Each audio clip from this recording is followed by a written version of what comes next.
네, 이번에는 야당으로 가겠습니다. 김성환 더불어민주당 정책위 의장 전화로 만나봅니다. 나와 계시죠? 네, 안녕하세요. 네, 김성환입니다. 네. 헌정 사상 처음으로 시정연설 보이콧이 있었는데 이건 아주 나쁜 선례를 남겼다. 이런 지금 평가가 나왔던데요. 어떤 말씀 주시겠습니까? 그 나쁜 선례의 원인을 누가 제공했나를 따져봐야 되지 않겠습니까? 음, 뭐 잘 아시는 대로 윤석열 대통령이 미국에 가서 뭐 EXX들 뭐 쪽팔려서 뭐 이런 발언을 막말을 했잖아요. 예. 그런데 김은혜 홍보수석이 이게 미 의회를 대상으로 한 게 아니라 한국 의회, 특히 야당을 대상으로 소위 막말을 했다고 공식으로 얘기했잖아요. 음, 근데 그마저도 이제 부인을 하던데 그 야당 의원들이 최소한 국회 시정연설을 하는데 와서 최소한의 사과라도 해라라고 했는데 뭐 전혀 뭐 아랑곳하지도 않았고 음, 또 시정연설 하루 전에 굳이 하지 않아도 될 민주당사를 압수수색하고 음, 이런 상황을 조성한 게 윤석열 대통령과 국민의힘 아닙니까? 예. 그렇게 해놓고 그 아무 일 없다는 듯이 시정연설을 들을 수 있었겠습니까? 자, 입장 그러면 바꿔놓고 보면 할 수 없는 일을 스스로 원인 제공을 했다고 봐야죠. 그러면 시정연설 전에 차담회에서 이은주 정의당 비대위원장의 사과 요구를 윤석열 대통령은 거절하면서 하지 않은 발언이라고 말을 했다라는 건데요. 이건 어떻게 평가를 하세요? 글쎄요, 그러면 김은혜 홍보수석하고 대질신문을 해야 됩니까? 예. 아니면 전 국민들이 다 그 과정에 그 EXX들 다 들었는데 음, 국민들 청력 테스트를 다시 해야 되는지 음, 싶습니다. 그래요. 참 저는 그 얘기를 들으면서 참 나쁜 대통령이다. 음, 사과 한마디 하면 끝날 일을 가지고 음. 어, 검찰 특유의 뭐 증거를 조작하거나 뭐 이런 그 습성이 다시 나오는 거 아닌가 싶습니다. 그래요. 알겠습니다. 예. 예산 얘기로 넘어가죠, 의장님. 일단 이거부터 먼저 여쭤봐야 될 것 같은데 레고랜드 사태 때문에 지금 정부가 50조 플러스 알파를 투입한다고 밝혔잖아요. 네. 이건 어떻게 평가를 하세요? 사후 약방문이고 언발의 오줌 누기 아닌가 싶습니다. 예. 호미로 막을 것 지금 가래로도 막기 어려운 상황까지 가고 있는 것 같은데요. 음, 뭐 안 한 것보다야 낫겠습니다만 지금 시장 상황을 보면 굉장히 나쁜 징후들이 많이 있습니다. 아, 그래요? 그러니까 굉장히 우량한 공기업들도 지금 채권 시장에 발행을 포기를 계속하고 있고요. 음, 민간 기업 중에도 굉장히 우수한 기업들이 이 채권이 다 발행이 안 되고 있는 상황들입니다. 네. 정부 정책 발표 이후에도 예. 이것의 핵심이 결국 뭐냐면 이제는 윤석열 정부 정책을 믿기 어렵다. 음, 이런 것의 반영 아닌가 싶습니다. 음. 그래서 정말 어려운 상황이 계속되지 않을까 걱정이 큽니다. 근데 조금 전에 이제 인터뷰했던 성일종 의장 같은 경우는 50조 플러스 알파 발표가 있고 나서 좀 이제 그 발언의 맥락으로 놓고 보면 좀 시장이 반응하고 이게 좀 효과가 있는 것 같다 이런 그 평가를 하고 있는 것 같던데요. 뭐 조금 도움이 되겠죠. 근데 음, 그걸로는 아마 지금의 이 금융위기를 막기는 쉽지 않을 것으로 보여집니다. 그래요? 그럼 어떤 네. 조치가 있어야 된다고 보시는 겁니까? 여러 가지 추가 조치가 있어야 될 텐데 예. 우선은 이 윤석열 정부에 대한 시장의 신뢰가 우선돼야 될 텐데 음, 그러니까 본인이 이 XX들 해놓고도 안 했다고 잡아떼지 않습니까? 음, 그러니까 이 정부의 여러 가지 정책을 믿을 수 음, 있겠나라는 근본적인 불신이 시장에 굉장히 넓게 지금 확산되고 있습니다. 예. 더군다나 세계적으로 지금 가고 있는 추세들이 있는데 음, 정반대로 가고 있지 않습니까? 네. 미국도 법인세를 증세해서 음, 기후위기 등에 투자하고 있고 영국도 초부자 감세 하려다가 시장의 반응이 좋지 않으니까 곧바로 철회했는데 음, 대한민국만 초부자 감세하고 있고 대한민국만 세계적으로 다 재생에너지에 투자하는데 재생에너지를 오히려 줄이고 원전 투자하겠다고 음, 하고 이런 세계적인 추세와 정반대로 가고 있으면서 시장의 신뢰를 얻을 수 있을까 이런 걱정이 큽니다. 알겠습니다. 예산안 얘기로 넘어갈 텐데요. 일단 그 기조는 정부의 기조는 재정 건전성을 위한 긴축 재정이잖아요. 이게 지금 방향을 잘못 잡았다고 보시는 겁니까, 민주당에서는?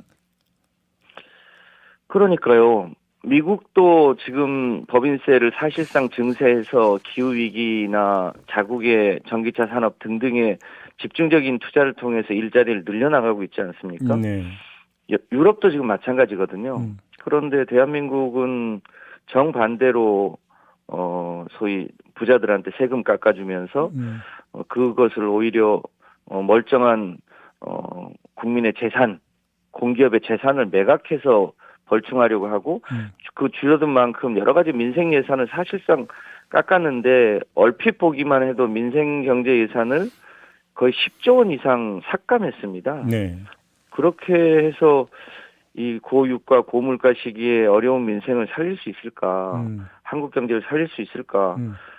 싶습니다. 근데 윤석열 대통령은 일관되게 이런 주장을 한 거잖아요. 긴축으로 가더라도 절약할 건 절약해서 사회적 약자를 두텁게 지원한다. 이 기조다라고 계속 강조를 했는데 그럼 이게 그 좀 잘못된 주장이다 이렇게 보시는 겁니까? 오래된 논쟁입니다만 복지 관련한 분들은 이게 소위 자녀 복지와 보편 복지의 논쟁이 있었습니다. 자녀 복지.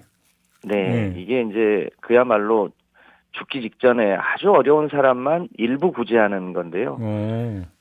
예전에 기초수급권 제도가 있기 전에 그분들을 영세민이라고 불렀거든요. 아, 예. 그 영세민에게 이제 뭐 죽지 말라고 약간의 이 복지를 하는 게 일종의 자녀 복지였는데요. 유럽의 많은 선진국들이 다 보편적 복지를 하고 있지 않습니까? 우리도 이제 그 단계로 넘어서도 시원찮은 판에 다시 소위 약자 복지라는 이름으로 최소한의 복지만 하겠다 이런 뜻이란 말이죠. 그거는 세계적인 추세에도 맞지 않고 한국의 경제 수준에도 맞지 않는 그런 표현이죠. 조금 전에 저희가 그러니까 성일종 의장한테 바로 이 질문을 드렸더니 성일종 의장의 대답은 자, 약자 예산이 11% 증가를 했다. 그리고 줄인 건 포퓰리즘 관련이거나 불용 관련 예산을 줄인 거다. 이렇게 지금 반박을 했는데 어떤 말씀 주시겠습니까? 그 대표적인 게 어르신 일자리를 6만 개 이상 줄였지 않습니까? 예. 60대 중반은 내 어르신들은 대체로 이제 건강하기 때문에 여러 가지 일을 하실 수 있습니다. 그런데 70대가 넘는 어르신들은 우리나라가 여전히 소위 연금이 매우 취약하기 때문에 아침에 가면 이제 초등학생들 등교하는데 그 등교길을 안전하게 안내해 주시는 어르신들이 계십니다. 예. 그런 예산들이거든요. 그리고 초등학교의 그 급식을 봉사해 주는. 근데 그게 무슨 부가가치가 얼마나 생기겠습니까? 예. 근데 그런 일자리들을 불필요한 일자리라고 다 줄이면 그 어르신들 소위 연금도 없고 그러면 뭘로 생활을 할 수 있겠습니까? 네. 정말로 비정하죠. 지역화폐도 마찬가지고요. 코로나 과정에서 지역화폐가 지역 경제 활성화에 엄청나게 도움이 많이 돼 있지 않습니까? 예. 근데 그것도 다 전액 삭감해 버리고 또 내일 채용 공제와 같은 중소기업의 청년들이 취업하면 그 청년들이 또 오래 근무할 수 있도록 그 일종의 청년 자산을 조성해 주는 건데 그 예산도 대폭 깎았지 않습니까? 네. 그렇게 해놓고 이 복지는 자연 증가분들이 있습니다.